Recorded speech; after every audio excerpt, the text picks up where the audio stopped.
Okay, this is video part 3 of lesson 2.1, define an average and instantaneous rates of change at a point. Here we're going to represent the derivative of a function as the limit of a difference quotient.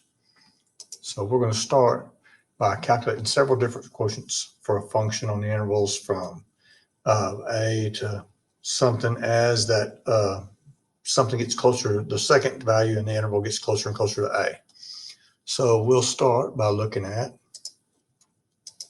I thought I did this. We're going to look at the function f of x squared. F of x equals x squared. I swear I thought I had this. Oh, here it is.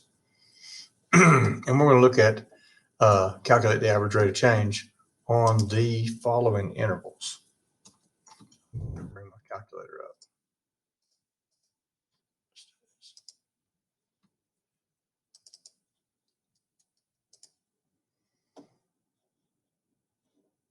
I'll move this over here. Okay, so what we want to calculate here, if we're going to calculate the average rate of change, we want to find f of 3.1.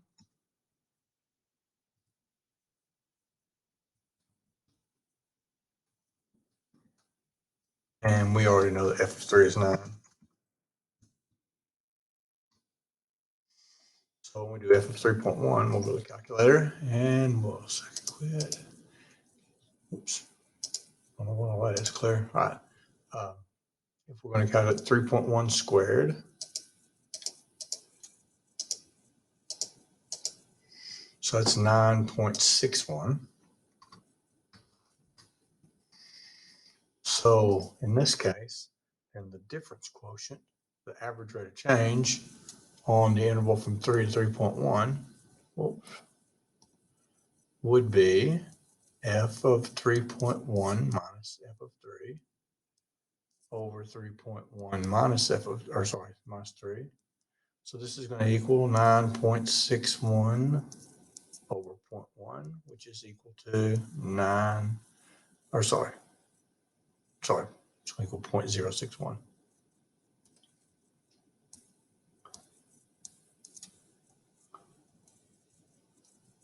0.61 over 1, which is going to equal,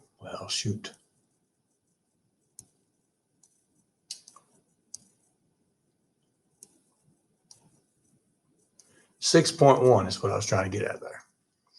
Then we'll evaluate at 3.01. So we're going to find f of 3.01. We already know f of 3 is 9. So we'll go back to our calculator. 3.01 squared is 9.061.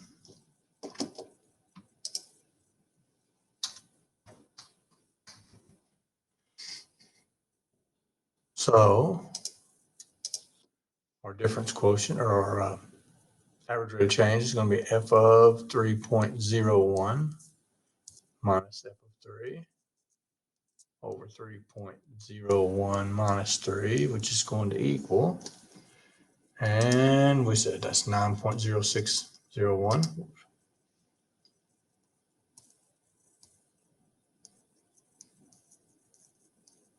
And that's divided by 0.01. And if we calculate that, it's not 9 again, it's 0. I don't know why I keep putting that 9 there.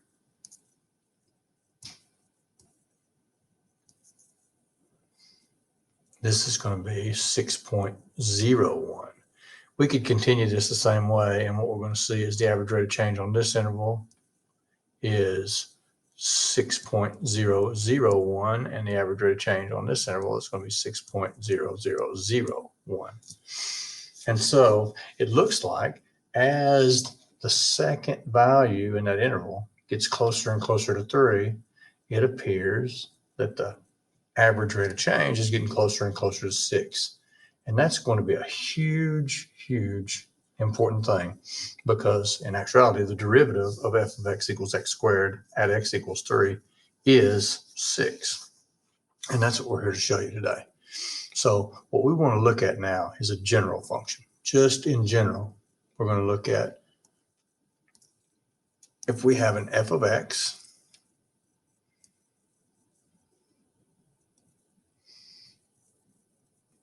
And let's say that for some point A,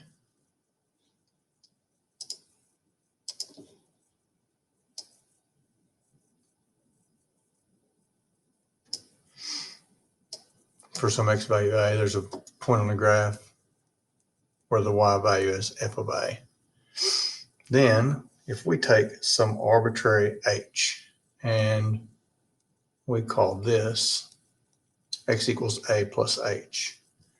If we look on the graph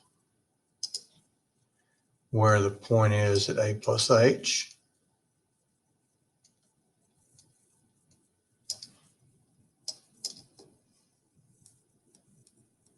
and this would be, f of A plus h, then the average rate of change between those 2 points is f of A plus h minus f of A over A plus h minus A, which is just f of A plus h minus f of A over h. If we were to make that h smaller,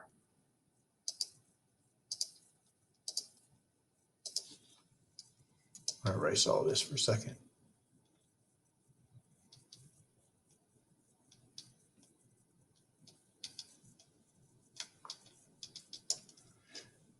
Tell you what, let's leave it. Oops.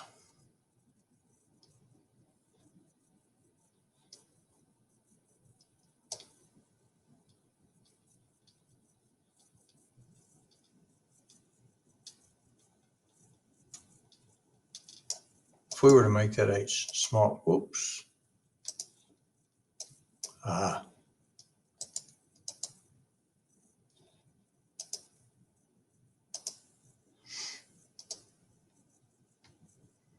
so that A plus h is closer.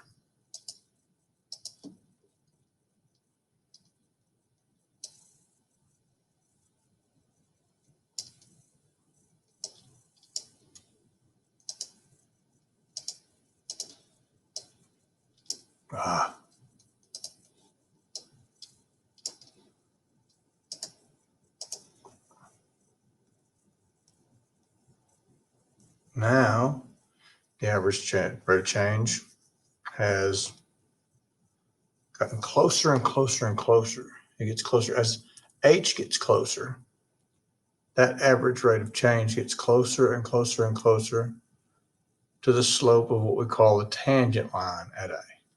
And a tangent line at A is a line that if you just laid it against the graph, it would intersect in exactly one point, just lays on the graph, doesn't go through the graph. In special cases, it can go through the graph and still be a tangent line. But for the most part, usually it's going to just lay against the graph. When you think of a tangent line, I like to just think if you had the curve there, you could just lay that line up against the graph where it would touch in exactly one point. And that's what makes it the tangent line. But the important thing to note here is that as h gets closer, these secant lines, these lines that represent the slopes, represent the average rate of change, get closer and closer and closer to that tangent line. And so what we want to see is, we call the slope of the tangent line to the curve the instantaneous rate of change. At any point on the curve, let's go ahead and do this again.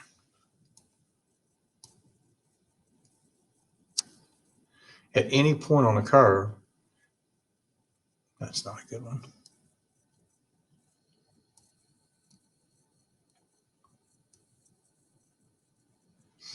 There's a tangent line, if such exists. Sometimes there's curves where the tangent line doesn't exist at a point. It just barely touches the graph at a point. And the slope of that tangent line is what we call the instantaneous rate of change. And so we look for that by making the secant lines get closer and closer and closer and closer to that tangent line.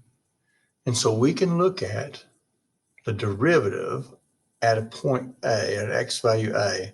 We represent it as f prime of A, and that is equal to the limit as x approaches A of f of, A plus h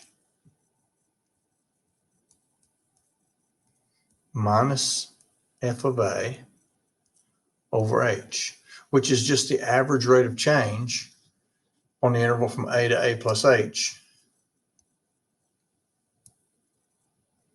And as h gets closer and closer to zero, that limit represents the slope of the tangent line. That is the derivative of f of x at A.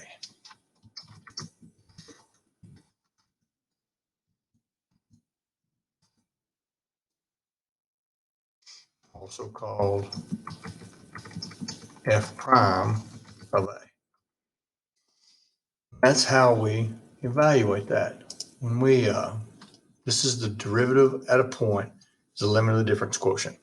And so if we want to look at our function f of x equals x squared,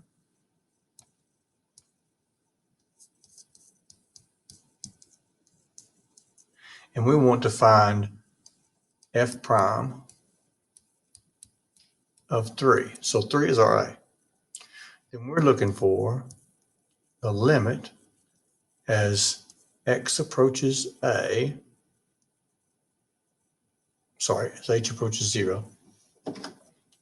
We got another way to define this. We're going to do it in a few minutes, and that's why I'm mixing that up.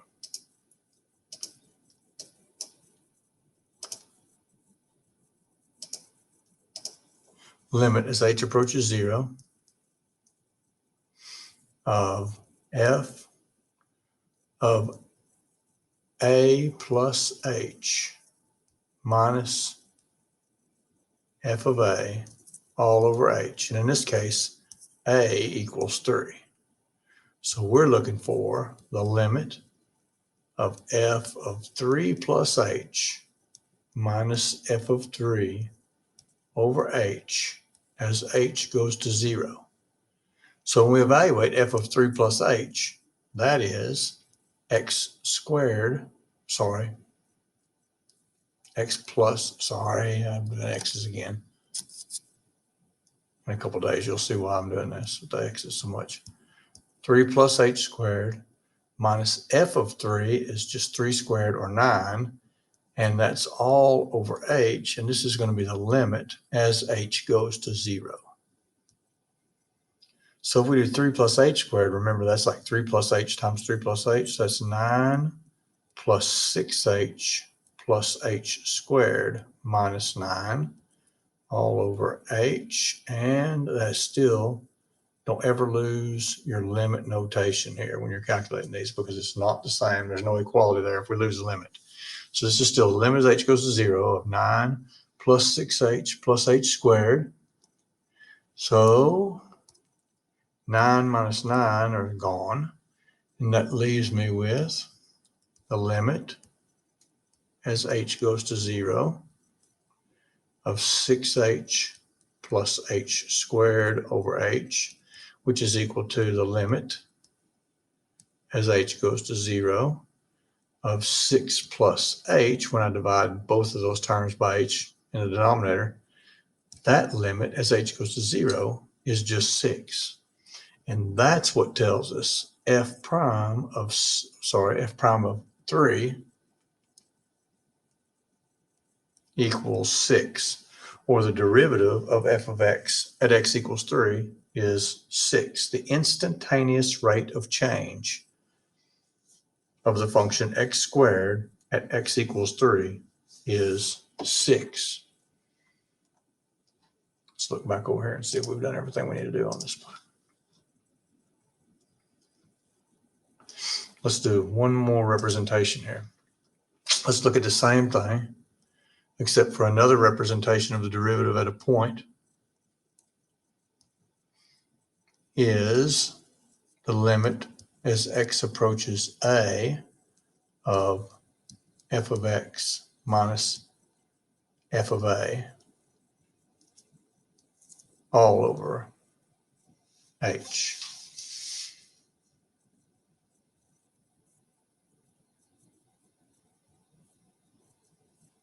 Sorry.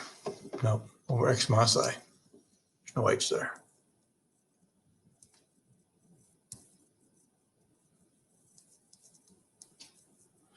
The limit of f of x minus f of a all over x minus a. So what I'm looking for here, if my function is again f of x equals x squared, this is a limit, and we're looking for f prime at 3.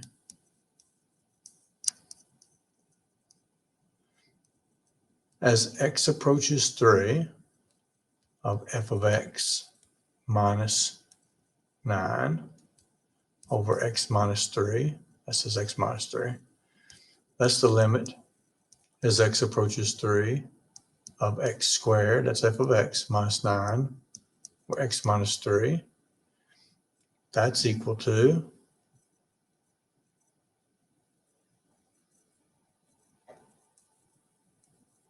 x minus 3 times x plus 3.